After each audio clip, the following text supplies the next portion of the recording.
മൂത്തേടം ബൂത്തിൽ നിന്ന് വിഷ്ണു സുരേഷ് തത്സമയം ചേരുന്നു. വിഷ്ണു, മൂത്തേടത്ത് എന്താണ് അവസ്ഥ? 7 മണിക്ക് തന്നെ അവിടെ വോട്ട് എടുപ്പ് ആരംഭിച്ചു എന്ന് ഞാൻ മനസ്സിലാക്കുന്നു. ഈ വോട്ടെടുപ്പ് ആരംഭിച്ച മൂത്തേടത്തു നിന്നുള്ള ബൂത്തിൽ എന്തൊക്കെയാണ് നമുക്ക് പ്രേക്ഷകരുമായി പങ്കുവയ്ക്കാൻ കഴിയുന്ന വിശേഷങ്ങൾ? അവിടെ വനിതകളുടെ ക്യൂ ഉണ്ടോ?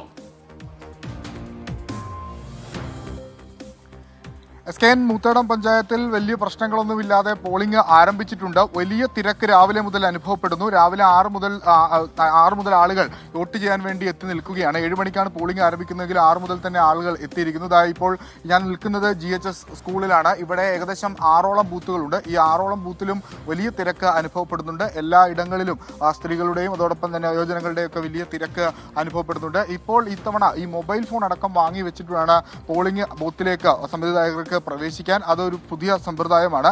ആദ്യം വോട്ടിങ്ങിനകത്തേക്ക് കയറുന്ന ആളുകൾ മൊബൈൽ ഫോൺ ഈ പുറത്തിരിക്കുന്ന NCC കേഡറ്റിനെ ഏൽപ്പിക്കണം. അതിനുശേഷം അവർ തിരിച്ചിറങ്ങുമ്പോഴായിരിക്കും മൊബൈൽ തിരികെ നൽകുക. അങ്ങനെ സുരക്ഷ പൂർണ്ണമായി ഉറപ്പാക്കിക്കൊണ്ട് മറ്റനിഷ്ട സംഭവങ്ങളൊക്കെ ഒഴിവാക്കുന്നതിന് വേണ്ടി കുറ്റമറ്റ രീതിയിൽ തെരഞ്ഞെടുപ്പ് കമ്മീഷൻ കൃത്യമായൊക്കെ ഇടപെട്ടിട്ടുണ്ട്. നിലവിൽ ഇവിടെ നിന്ന് മറ്റനിഷ്ട സംഭവങ്ങൾ ഒന്നും റിപ്പോർട്ട് ചെയ്തിട്ടില്ല. രാവിലെ തന്നെ